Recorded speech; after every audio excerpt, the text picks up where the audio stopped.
Capítulo 7 O Inesperado. Chegados os dragões em frente aos canjicas, houve um instante de estupefação. Os canjicas não queriam crer que a força pública fosse mandada contra eles, mas o barbeiro compreendeu tudo e esperou. Os dragões pararam, o capitão intimou a multidão que se dispersasse. Mas, conquanto uma parte dela estivesse inclinada a isso, a outra parte apoiou fortemente o barbeiro, cuja resposta consistiu nestes termos alevantados: Não nos dispersaremos. Se quereis os nossos cadáveres, podeis tomá-los, mas só os cadáveres. Não levareis a nossa honra, o nosso crédito, os nossos direitos e com eles a salvação de Itaguaí. Nada mais imprudente do que essa resposta do barbeiro, e nada mais natural. Era a vertigem das grandes crises. Talvez fosse também um excesso de confiança na abstenção das armas por parte dos dragões. Confiança que o capitão dissipou logo, mandando carregar sobre os canjicas. O momento foi indescritível. A multidão urrou furiosa, alguns trepando as janelas das casas ou correndo pela rua fora conseguiram escapar. Mas a maioria ficou bufando de cólera, indignada, animada pela exortação do barbeiro. A derrota dos canjicas estava iminente quando um terço dos dragões, qualquer que fosse o motivo, as crônicas não o declaram, passou subitamente para o lado da rebelião. Este inesperado reforço deu alma aos canjicas, ao mesmo tempo que lançou o desânimo às fileiras da legalidade. Os soldados fiéis não tiveram coragem de atacar os seus próprios camaradas e, um a um, foram passando para eles, de modo que, ao cabo de alguns minutos, o aspecto das coisas era totalmente outro. O capitão estava de um lado, com alguma gente, contra uma massa compacta que o ameaçava de morte. Não teve remédio, declarou-se vencido e entregou a espada ao barbeiro.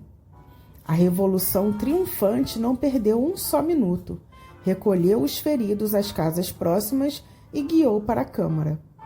Povo e tropa fraternizavam, davam vivas a El-Rei, ao vice-rei, a Itaguaí, ao ilustre Porfírio. Este ia na frente, empunhando tão destramente a espada como se ela fosse apenas uma navalha um pouco mais comprida.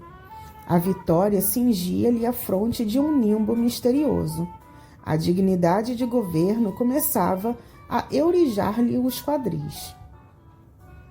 Os vereadores, às janelas, vendo a multidão e a tropa, cuidaram que a tropa capturara a multidão, e, sem mais exame, entraram e votaram uma petição ao vice-rei para que mandasse dar 1 mês de soldo aos dragões, cujo denodo salvou Itaguaí do abismo a que o tinha lançado uma cáfila de rebeldes.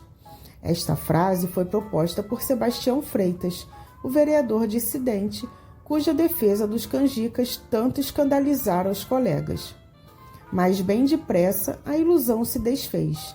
Os vivas ao barbeiro, os morras aos vereadores e ao alienista vieram dar-lhes notícia da triste realidade. O presidente não desanimou. Qualquer que seja a nossa sorte, disse ele, lembremo-nos de que estamos ao serviço de Sua Majestade e do povo. Sebastião insinuou que melhor se poderia servir a coroa e a vila saindo pelos fundos e indo conferenciar com o juiz de fora, mas toda a Câmara rejeitou esse alvitre. Daí a nada, o barbeiro, acompanhado de alguns de seus tenentes, entrava na sala da vereança e intimava à Câmara a sua queda. A Câmara não resistiu, entregou-se e foi dali para a cadeia. Então os amigos do barbeiro propuseram-lhe que assumisse o governo da vila em nome de Sua Majestade. Porfírio aceitou o encargo, embora não desconhecesse, acrescentou, os espinhos que trazia. Disse mais que não podia dispensar o concurso dos amigos presentes, ao que eles prontamente anuíram. O barbeiro veio à janela e comunicou ao povo essas resoluções, que o povo ratificou, aclamando o barbeiro. Este tomou a denominação de protetor da vila em nome de Sua Majestade e do povo.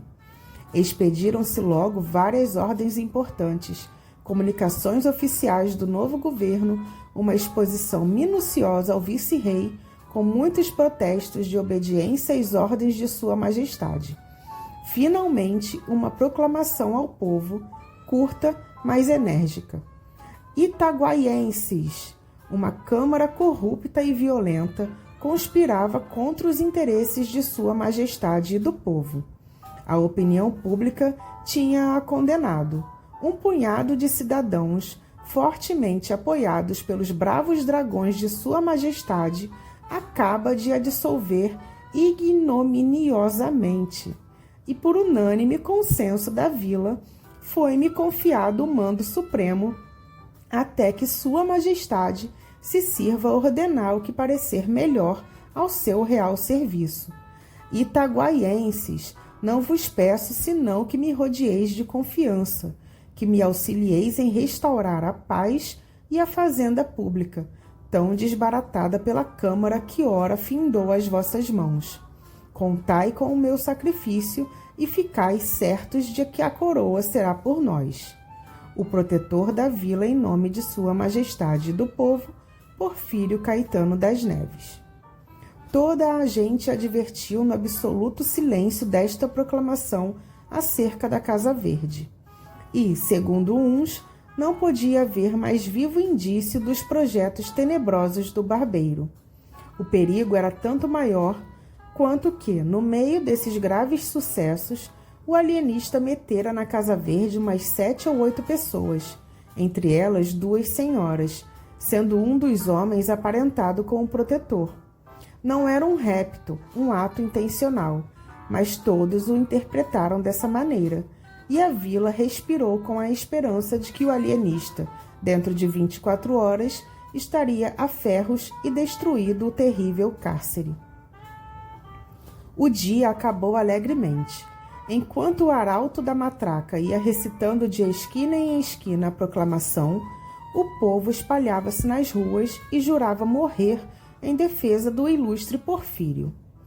Poucos gritos contra a Casa Verde, prova de confiança na ação do governo. O barbeiro fez expedir um ato declarando feriado aquele dia e entabulou negociações com o vigário para a celebração de um Te-Deum.